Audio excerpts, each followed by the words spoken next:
The World as I See It, by Albert Einstein, heavily abridged. What an extraordinary situation is that of us mortals. Each of us is here for a brief sojourn, for what purpose he knows not, though he sometimes thinks he feels it. But from the point of view of daily life, without going deeper, we exist for our fellow men. In the first place, for those on whose smiles and welfare all our happiness depends. And next, for all those unknown to us personally, with whose destinies we are bound up by the tie of sympathy.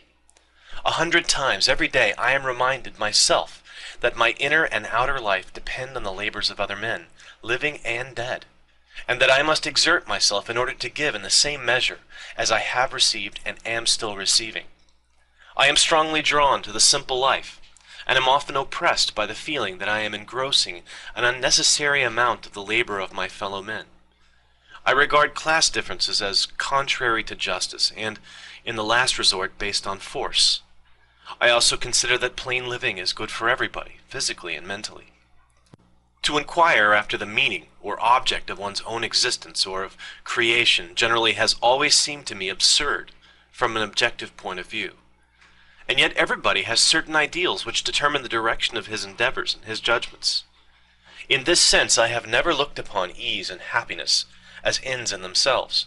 Such an ethical basis I call more proper for a herd of swine. The ideals which have lighted me on my way, and time after time given me new courage to face life cheerfully, have been truth, goodness, and beauty. Without the sense of fellowship with men of like mind, of preoccupation with the objective, the eternally unattainable in the field of art and scientific research, life would have seemed to me empty. The ordinary objects of human endeavor, property, outward success, luxury, have always seemed to me contemptible. My passionate sense of social justice and social responsibility has always contrasted oddly with my pronounced freedom from the need for direct contact with other human beings and human communities. I gang my own gait, and have never belonged to my country, my home, my friends, or even my immediate family with my whole heart. In the face of all these ties, I have never lost an obstinate sense of detachment, of the need for solitude, a feeling which increases with the years.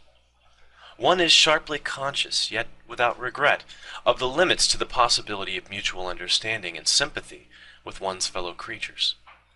Such a person no doubt loses something in the way of geniality and light-heartedness. On the other hand, he is largely independent of the opinions, habits, and judgments of his fellows, and avoids the temptation to take his stand on such insecure foundations. My political ideal is that of democracy. Let every man be respected as an individual, and no man idolized. It is an irony of fate that I myself have been the recipient of excessive admiration and respect from my fellows through no fault and no merit of my own. The cause of this may well be the desire, unattainable for many, to understand the one or two ideas to which I have, with my feeble powers, attained through ceaseless struggle.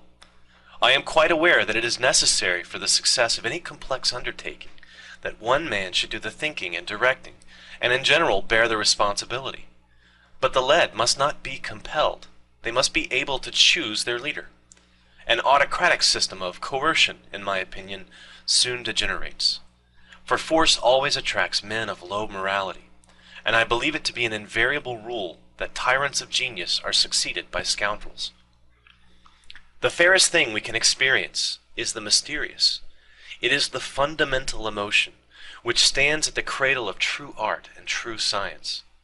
He who knows it not, and can no longer wonder, no longer feel amazement, is as good as dead, a snuffed-out candle. It was the experience of mystery, even if mixed with fear, that engendered religion. A knowledge of the existence of something we cannot penetrate, of the manifestations of the profoundest reason and the most radiant beauty, which are only accessible to our reason in their most elementary forms. It is this knowledge and this emotion that constitute the truly religious attitude. In this sense, and in this alone, I am a deeply religious man. I cannot conceive of a God who rewards and punishes his creatures, or has a will of the type of which we are conscious in ourselves. An individual who should survive his physical death, is also beyond my comprehension, nor do I wish it otherwise. Such notions are for the fears or absurd egoism of feeble souls. Enough for me the mystery of the eternity of life, and the inkling of the marvelous structure of reality, together with the single-hearted endeavor to comprehend a portion, be it never so tiny, of the reason that manifests itself in nature. Thanks for watching.